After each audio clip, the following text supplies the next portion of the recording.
वफाकी वज़ीर क़ानून फ़रूक नसीम ने कहा है कि वज़ीर आज़म कहते हैं कि बशीर मेमन से काजी फ़ाइज़ीसा केस से मुतालिक कोई बात नहीं हुई। प्रोग्राम आज शाहज़ेब खानज़ादा के साथ में गुफ्तगू करते हुए फ़रूक नसीम का कहना था कि आज़म खान, शहजाद अकबर और बशीर मेमन कभी एक साथ उनके दफ्तर में नहीं आए। 2.5 साल बशीर मेमन खामोश क्यों रहे? पता नहीं बशीर मेमन ये क्यों कर रहे हैं कि एग्जीक्यूटिव और अदलिया आपस में लड़ पड़े। अगर कोई कोशिश कर रहा है कि हमें लड़ाए तो भी हम नहीं लड़ेंगे। बशीर मेमन को बयान वापस लेना चाहिए। बशीर मेमन बयान वापस नहीं लेते तो वो कानूनी कार्रवाई का हक रखते हैं।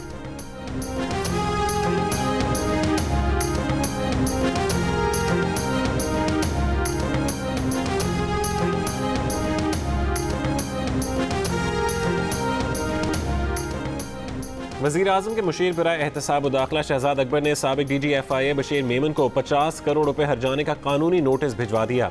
14 दिन में इल्ज़ामात वापस लेकर गैर मशरूत मुआफ़ी मांगने का मुतालबा। कहते हैं बशीर मेमन को काजी फ़ाइज़ीसा के मामले पर वज़ीर आज़म या उनसे मुलाकात के लिए कभी नहीं बुलवाया गया, ना ही इस मौजू पर बशीर मेमन से वज़ीर क़ानून या उनकी कोई मुलाकात हुई। प्रोग्राम कैपिटल टॉक में गुफ्तगू करते हुए शहजाद अकबर का कहना था कि मन घड़त कहानी की कानूनी हैसियत नहीं, जुडिशल इंक्वायरी में उसकी क्या हैसियत होगी। इल्ज़ामात लगाने पर बशीर मेमन को कानूनी नोटिस दे दिया है। बशीर मेमन ने इल्ज़ाम वापस ना लिया तो अदालत जाएंगे और उन्हें इल्ज़ाम साबित करना पड़ेगा।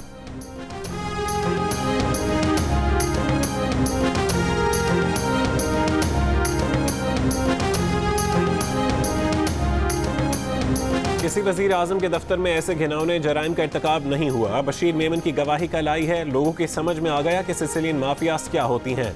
वज़ीर आज़म ऑफिस के गलत इस्तेमाल का जवाब तो देना पड़ेगा। मरीम नवाज का बशीर मेमन के इंकशाफात पर अदलिया से नोटिस लेने का मुतालबा। कहा जस्टिस शौकत अजीज़ की गवाही ऑन रिकॉर्ड है। बशीर मेमन ने भी बता दिया पॉलिटिकल इंजीनियरिंग इदारों को मुलव्वस करके मुखालिफिन को चुन चुन कर निशाना बनाया गया। हुकूमत में होते हुए इतनी बड़ी गवाहियां आ रही हैं, सोचें जब हुकूमत ख़त्म होगी तो इनका क्या हाल होगा। एक सवाल पर कहा कि पीपल्स पार्टी से ताल्लुकात का मसला नहीं, पीपल्स पार्टी अगर इस्तीफों में शामिल हो जाती तो अब तक ये हुकूमत जा चुकी होती।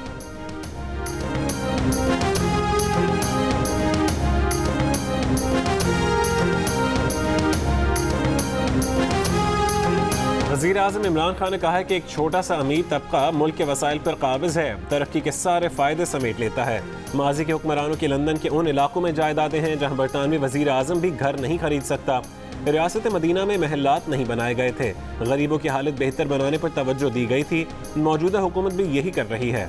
वज़ीर आज़म ने कोयटा में शाहराहों का संगे बुनियाद रख दिया। कामयाब जवान प्रोग्राम की तक़रीब से खिताब में कहा कि बलोचिस्तान में माहीगीरों को भी आसान शराइत पर कर्ज दिए जाएंगे।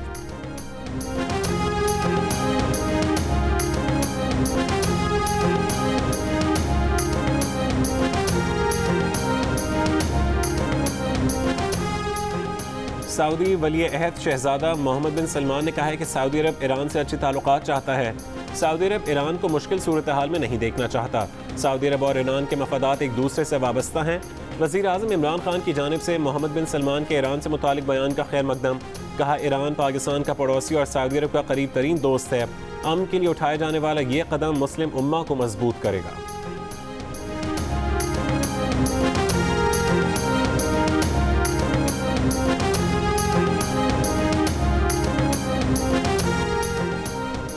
Army chief general Qamar Javed Bajwa ने कहा है कि पाकिस्तान हमेशा अफगान क़यादत में अफगानों को काबिल कबूल अमन की हिमायत करता रहा है। अफगानिस्तान में अमन का मतलब पाकिस्तान में अमन है। ISPR के मुताबिक आर्मी चीफ और अमरीकी वज़ीर दिफ़ा का टेलीफोन पर राबता हुआ, जिसमें बाहमी दिलचस्पी के उमूर, अफगान अमन अमल, फ़ौजियों की तादाद में कमी और मुख्तलिफ शोबों में बाहमी ताल्लुकात पर बातचीत की गई। अमरीकी वज़ीर दिफ़ा ने ख़ित्ते में अमन इस्तेहकाम के लिए पाकिस्तान की काविशों को सराहा। अमरीकी वज़ीर दिफ़ा ने दोनों ममालिक के दरमियान दो तरफ़ा ताउन को मज़ीद फ़रोग़ देने का इरादा किया।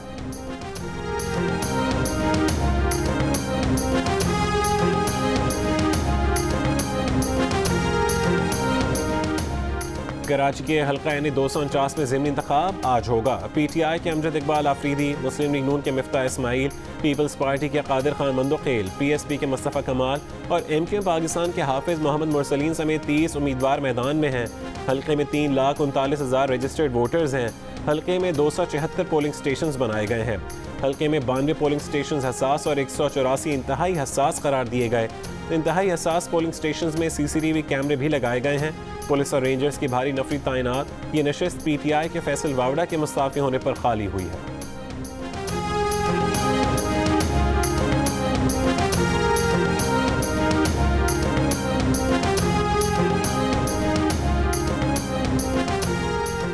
वफाकी वजीर अली जैदी के मुस्लिम लीग नून के रहनुमा मिफ्ता इस्माइल पर वार। कहा मिफ्ता इस्माइल जहां से चाहें उनके टैक्स गोशवारे निकाल लें। मिफ्ता इस्माइल के गोशवारे आज मीडिया में जारी करने का भी ऐलान। कहा सबको हर जाने का नोटिस भी भेजेंगे। वफाकी वजीर अली जैदी और मुस्तफ़ा कमाल आमने सामने। चेयरमैन पाक से ज़मीन पार्टी के बयानात के जवाब में अली जैदी ने सोशल मीडिया पर मुस्तफ़ा कमाल की वीडियो शेयर करते हुए लिखा कि रस्सी जल गई पर बल नहीं गए।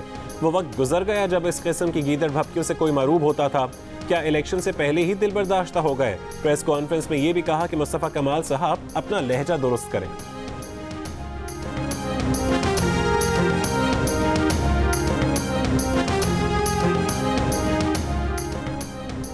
कराची के हल्का एन 249 में करवाए गए 3 में से 2 सर्वेज में अवाम की अक्सरियत का साबिक MNA फैसल वावडा की कारकर्दगी पर अदम इत्मीनान का इजहार।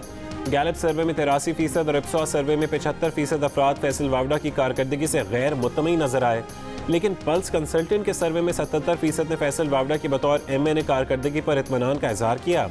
तीनों सर्वेज में हल्के के ज़्यादातर अवाम फैसल वावडा से ना वाकिफ भी नजर आए। गैलप सर्वे में 58%, पल्स कंसल्टेंट में 65%, जबकि इप्सॉस में 69% ने गुज़श्ता इंतखाबात में हल्के में फैसल वावडा से मुतालिक ना जानने का कहा।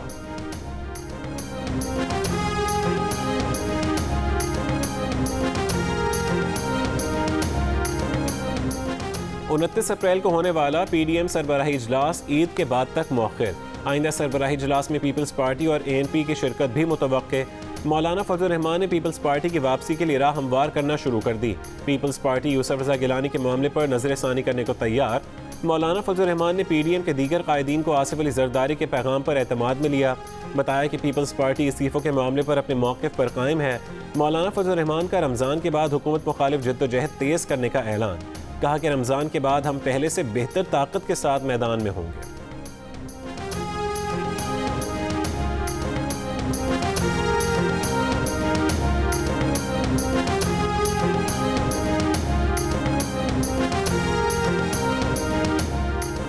कोरोना की तीसरी लहर खतरनाक हो गई। वायरस मुल्क में पहली बार एक रोज़ में 201 जिंदगियां ले गया। मजीद 5292 अफराद में वायरस की तस्दीक। मुस्बत केसेस की शरह तकरीबन 11% रही। लाहौर और लोअर दीन में मुस्बत केसेस की शरह 23%, हैदराबाद और पेशावर में 14%, पंजाब भर में मजमूई शरह 13% रही। स्वात में 12%, खैबर पख्तूनख्वा में 11% और इस्लामाबाद में 8% से ज़्यादा शरह सामने आई। 1 अप्रैल से अब तक वेंटिलेटर्स पर जहाँ बहक अफराद की तादाद 1000 से तजावज़ कर गई। मुल्क भर में 664 मरीज़ वेंटिलेटर्स पर ज़ेर इलाज। मुल्तान में 74%, लाहौर में 70%, मर्दान में 73% और गुजरांवाला में 59% वेंटिलेटर्स पर मरीजों का इलाज। पेशावर में 72%, मुल्तान में 74% और मर्दान में 71% ऑक्सीजन बेड्स पर कोरोना मरीज ज़ेर इलाज।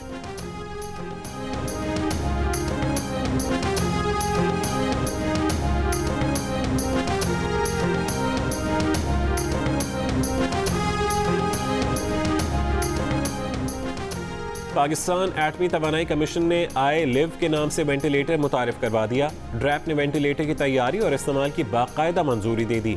वेंटिलेटर मशीन की जिना अस्पताल लाहौर में भी जांच की गई। तिब्बी माहिरीन और इंजीनियर्स ने वेंटिलेटर को कामयाब करार दिया।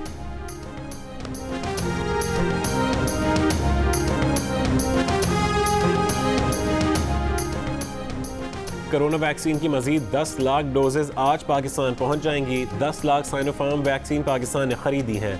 वफाकी वजीर असद उमर कहते हैं कि मंगल को पहली बार 1 लाख से ज़्यादा अफराद यानी 1,17,852 अफराद की वैक्सीनेशन की गई। मजमूई तौर पर 21 लाख अफराद की वैक्सीनेशन की जा चुकी है। खुशी है, लोग ज़्यादा तादाद में वैक्सीन लगवाने के लिए रजिस्टर्ड हो रहे हैं। 40 साल और उससे ज़्यादा उम्र के अफराद की वैक्सीनेशन के लिए फौरी रजिस्ट्रेशन होनी चाहिए।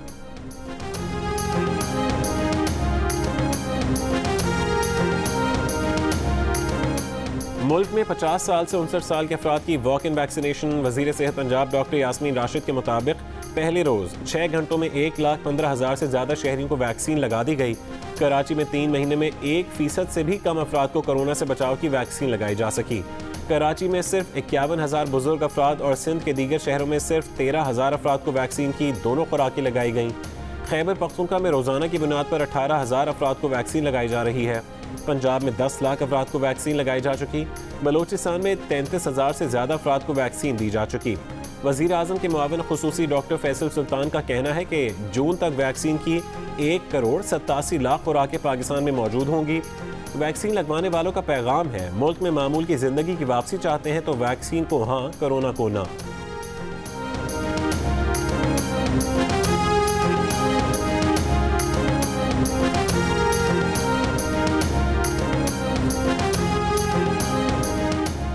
पाकिस्तान में कोरोना वैक्सीन तैयार करने का आगाज़ आइंदा महीने से होगा। नेशनल हेल्थ इंस्टीट्यूट के हुकाम के मुताबिक इंतजामात मुकम्मल हैं। कैन-साइनो वैक्सीन का खाम माल मई के शुरू में पाकिस्तान पहुंच जाएगा। NIH में सिंगल डोज वैक्सीन तैयार की जाएगी और वैक्सीन मई के आखिर में दस्तयाब होगी।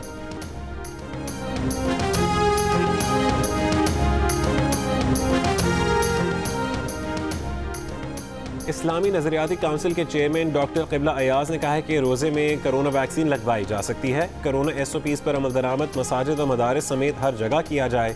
कोरोना इंतहाई मोहलिक वबा है। शरीयत के तनाज़ुर में समाजी फासले को बरकरार रखा जाए। निसाब के हवाले से शुएब सर रिपोर्ट को मुस्तरद करते हैं। रिपोर्ट में कुछ चीज़ें आइन के मनाफी हैं। वज़ारत तालीम को इस कमीशन रिपोर्ट पर मज़ीद गौर के लिए ख़त लिखेंगे।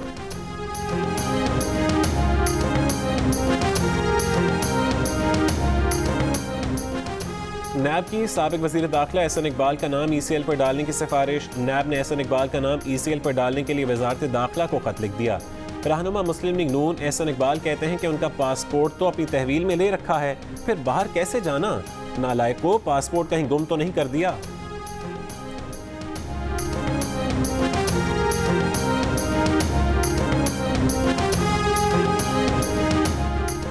सरदार यार मोहम्मद रिंद की क़यादत में PTI अरकान असम्बली की वज़ीर आज़म से मुलाकात। वज़ीर आज़म ने पार्टी अरकान के तहफ़्फ़ुज़ात का नोटिस ले लिया। तमाम तहफ़्फ़ुज़ात दूर करने की यकीन दहानी करा दी। बलूचिस्तान अवामी पार्टी और PTI के दरमियान असद उमर राबता कार के फ़राइज़ अंजाम देंगे। वज़ीर आज़म की दावत पर अरकान ने CM सेक्रेटेरिएट तकरीब में शिरकत की।